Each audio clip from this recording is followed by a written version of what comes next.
누가복음 2장 11절에서 14절입니다. 오늘 다윗의 동네에 너희를 위하여 구주가 나셨으니 곧 그리스도 주시니라. 너희가 가서 강보에 쌓여 구유에 뉘어 있는 아기를 보리니 이것이 너희에게 표적이니라 하더니 호련히 수많은 천군이 그 천사들과 함께 하나님을 찬송하여 이르되 지극히 높은 곳에서는 하나님께 영광이요 땅에서는 하나님이 기뻐하신 사람들 중에 평화로다 하니라. 아멘. 참된 기독교 774번을 읽어드리겠습니다. 사랑이 진리와 결합하는 사람에게 주님이 오시는 것입니다.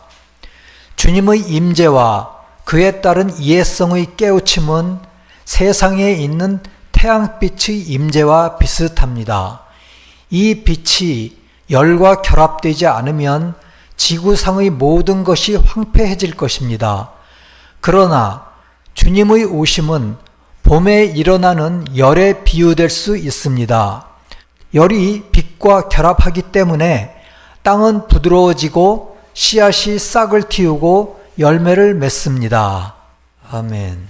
주님이 탄생하신 커다란 상황에 대해서 서로 나누고자 합니다.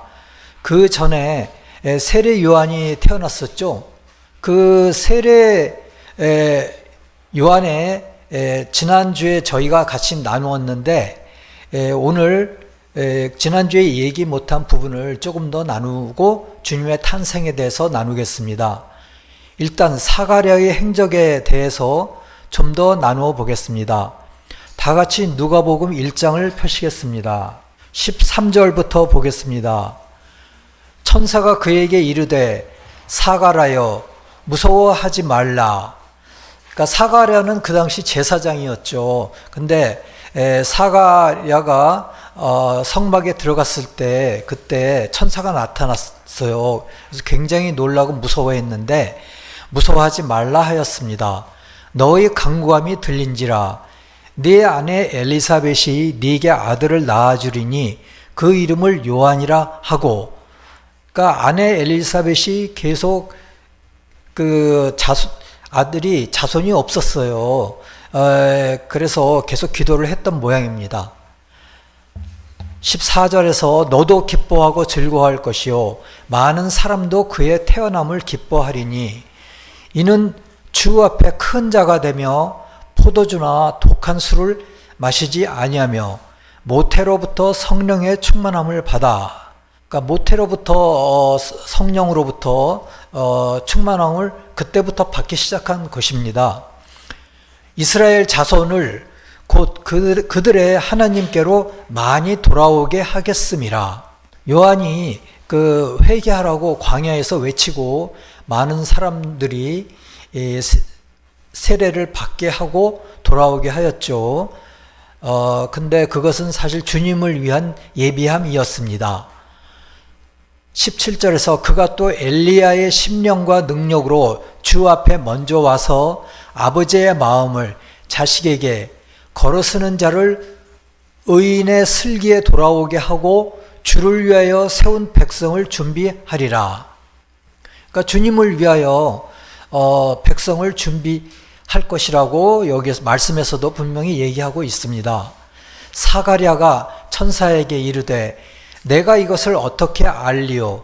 내가 늙고 아내도 나이가 많으니이다 하고 의심을 하였죠. 천사가 대답하여 이르되 나는 하나님 앞에 서 있는 가브리엘이라. 이 좋은 소식을 전하여 네게 말하라고 보내심을 받았노라.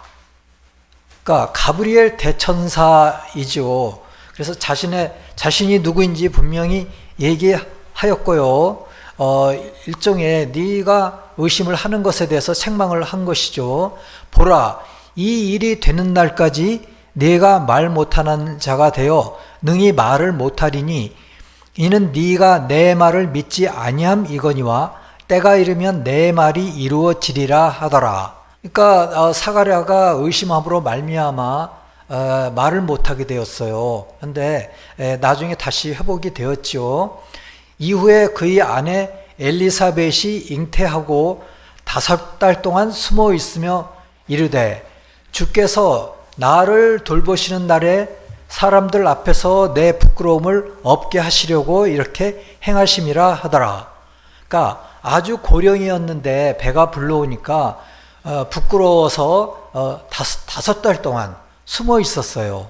그런데 그로부터 6달째 천사 가브리엘이 하나님의 보내심을 받아 갈릴리 나사렛이란 동네에 가서 다윗의 자손 요셉이라 하는 사람과 약혼한 처녀에게 이르니 그 처녀의 이름은 마리아라. 그에게 들어가 이르되 은혜를 받은 자여 평안할지어다.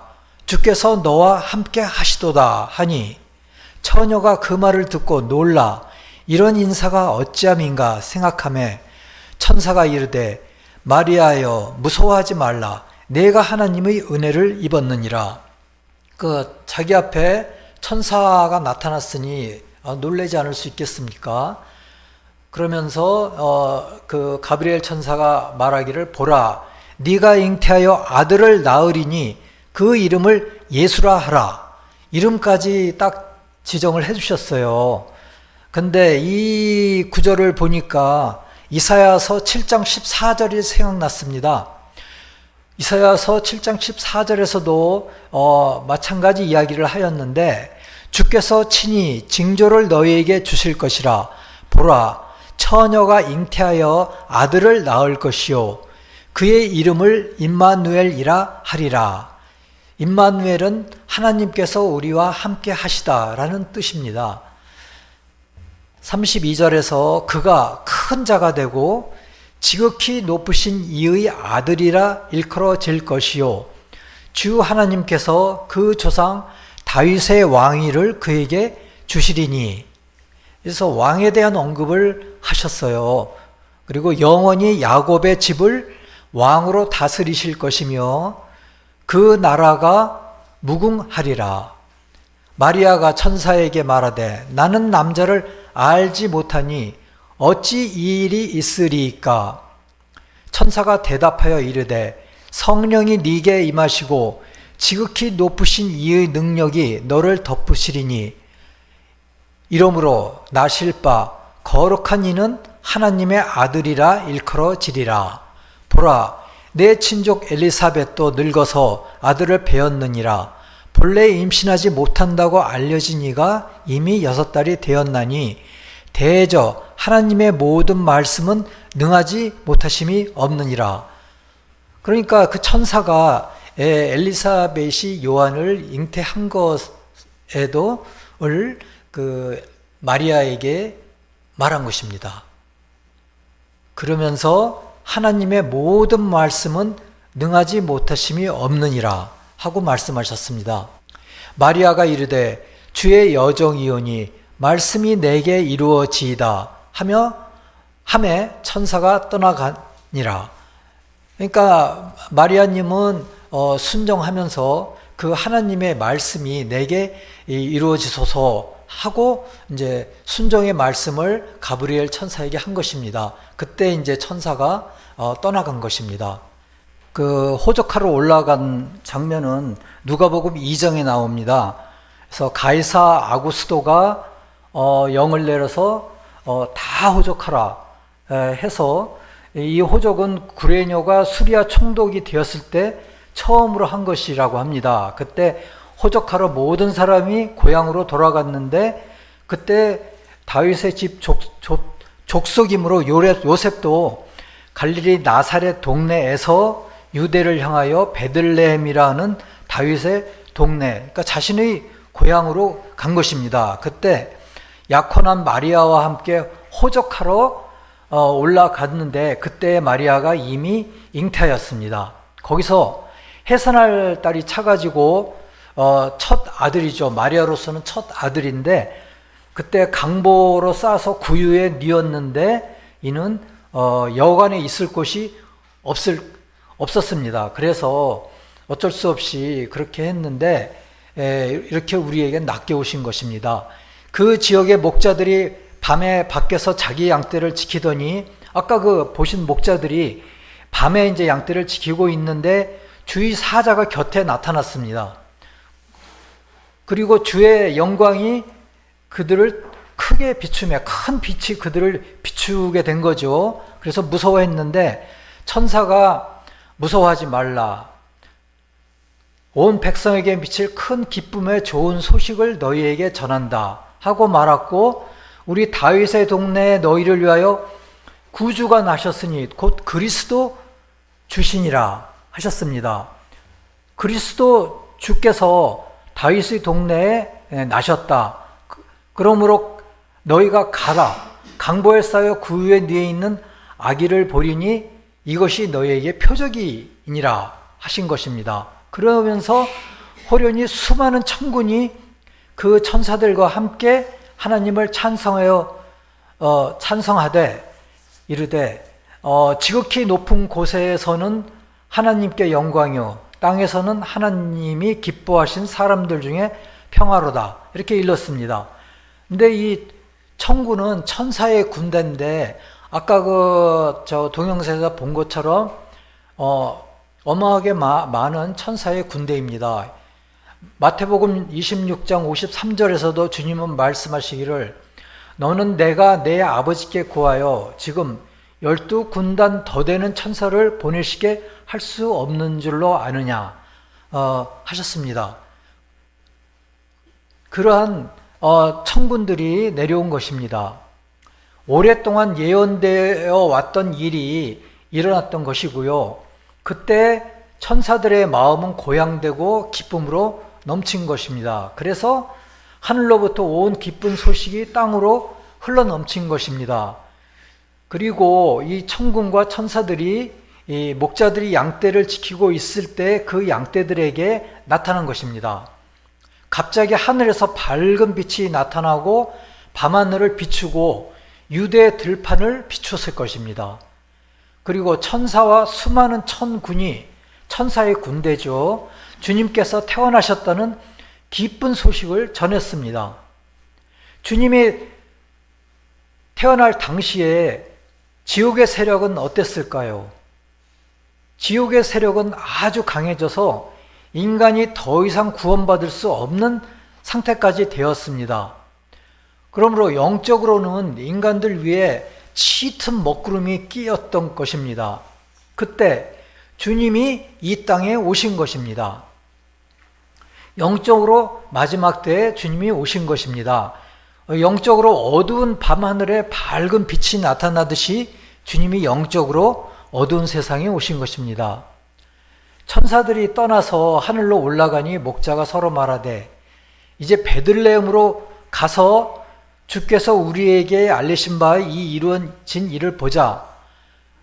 그리고 베들레헴으로 간 것이에요. 그리고 나서 마리아와 요셉과 그 위에 놓인 아기를 찾아서 본 것입니다. 목자들이 예수님을 본 것입니다. 그러면은 영적인 의미로는 어떨까요? 말 구유는 그 말의 양식을 담는 그릇인데 그 양식은 영적으로는 영적 양식을 의미한다고 할 수 있고 그 그릇은 교리를 뜻한다고 할 수 있습니다. 그리고 아기 예수님을 싼 강보는 주님으로부터 나오는 순수한 진리를 의미합니다. 그리고 천사들이 자기들에게 이야기한 것들을 그대로 전했습니다. 듣는 자가 목자들이 그들에게 말한 것을 놀랍게 여기고 마리아는 이 모든 말을 마음에 새기고 생각하였습니다. 그러니까 목자들은 자기에게 이르던 바를 그대로 전했고 그 모든 것을 위하여 하나님께 영광을 돌리고 찬송하면서 돌아갔습니다. 그뿐만이 아니라 또 다른 하나의 표징은 예루살렘에 시므온이라는 사람이 있었습니다. 이 사람은 그 예루살렘에서 의롭고 경건한 사람이었습니다. 그리고 이스라엘의 위로를 기다리는 자고 성령이 항상 그 위에 계시는 자였습니다. 그가 주의 그리스도를 보기 전에는 죽지 아니하리라 하는 너는 성령의 지시를 받았습니다. 너는 죽기 전에 그리스도를 분명히 보게 될 것이다 라고 이제 지시를 성령께서 그 시므온에게 얘기하신 것이죠. 근데 성령의 감동으로 성전에 들어갔어요. 마침 부모가 율법의 관례대로 행하고자 하여 그 아기 예수를 데리고 오는지라.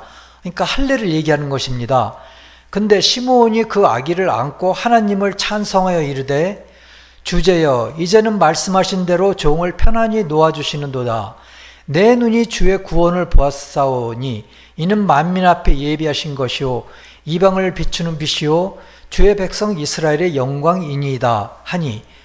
그러니까 시므온은 이제 그 성령이 말씀하신 대로 이제 그리스도를 보게 된 것이죠. 그의 부모가 시므온의 말을 놀랍게 여겼는데 성령으로 감동받아서 주님을 증거한 것입니다.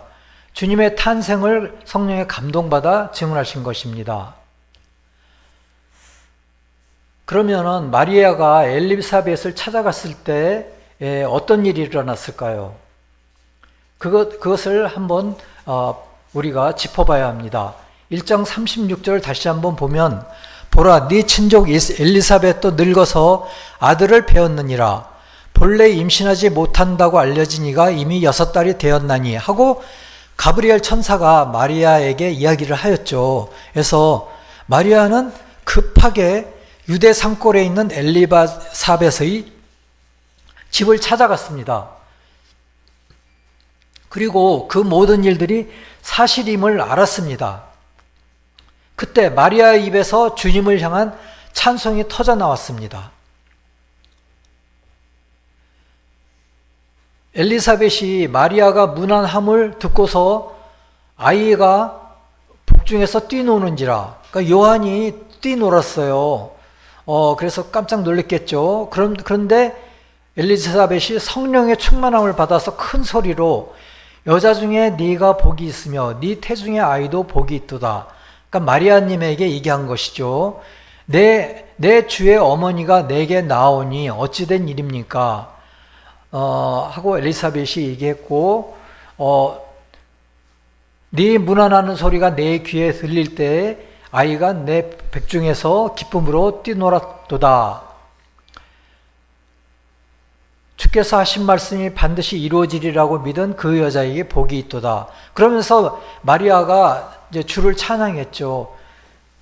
내 마음이 하나님 내 구주를 기뻐하였음은 그의 여정의 비천함을 돌보셨음이라. 이제 후로는 만세 나를 복이 있다 일컬으리로다. 능하신 이가 큰 일을 내게 행하셨으니 그 이름이 거룩하시며 긍휼하심이 두려워하는 자에게 대대로 이르는도다. 그의 팔로 힘을 보이사 교만한 자들을 흩으셨고 권세 있는 자들을 내리치셨으며 비천한 자를 높이셨고 줄이는 자를 좋은 것으로 배불리셨으며 부자는 빈손으로 보내셨도다. 그 종 이스라엘을 도우사 긍휼히 여기시고 기억하시되 우리 조상에게 말씀하신 것과 같이 아브라함과 그 자손에게 영원히 하시리로다. 그러면서 마리아가 한 석 달 동안 같이 있다가 집으로 돌아갔습니다. 엘리사벳이 해산할 기한이 돼서 아들을 낳게 되었죠. 요한을 낳게 되었죠. 그러니까 마리아가 엘리사벳과 3달 동안 같이 있었습니다. 같이 지냈습니다. 그리고 집으로 돌아간 것입니다. 46절에서 마리아는 주님을 찬양했습니다. 주께서 우리를 비천함에서 건지셨기 때문입니다. 주님은 비천한 존재들을 천국으로 끌어올리십니다. 우리로 하여금 주님을 두려워하게 하시고 그렇게 해서 자비를 베푸십니다. 또한 마음이 교만한 자를 흩어버리십니다. 그리고 권세 있는 자를 내리치십니다. 그래서 마리아는 영원으로 주님을 찬송했습니다. 주님은 말씀으로 먼저 오시고 그 다음에 사랑으로 오셨습니다. 그 이유는 무엇일까요? 사람들이 말씀의 진리를 준비해 놓지 않으면 주님으로부터 사랑을 받을 수가 없기 때문입니다. 말씀 또는 진리는 주님의 사랑을 받을 그릇입니다. 저희는 그릇입니다. 그래서 주님은 각 사람에게 말씀으로 먼저 오시고 다음에 주님 사랑, 이웃 사랑으로 오셔서 진리와 사랑 또는 신앙과 삶을 하나로 만드십니다. 이것이 요한이 먼저 와서 주님의 오심을 준비한 것의 의미입니다. 진리와 사랑이 있는 사람이 진리를 실천할 힘이 있습니다. 영적인 의미로 마리아와 엘리사벳은 교회를 표상합니다. 그리고 그들이 잉태한 요한과 예수님은 각각 말씀이신 주님과 신적 사랑이신 주님을 의미합니다.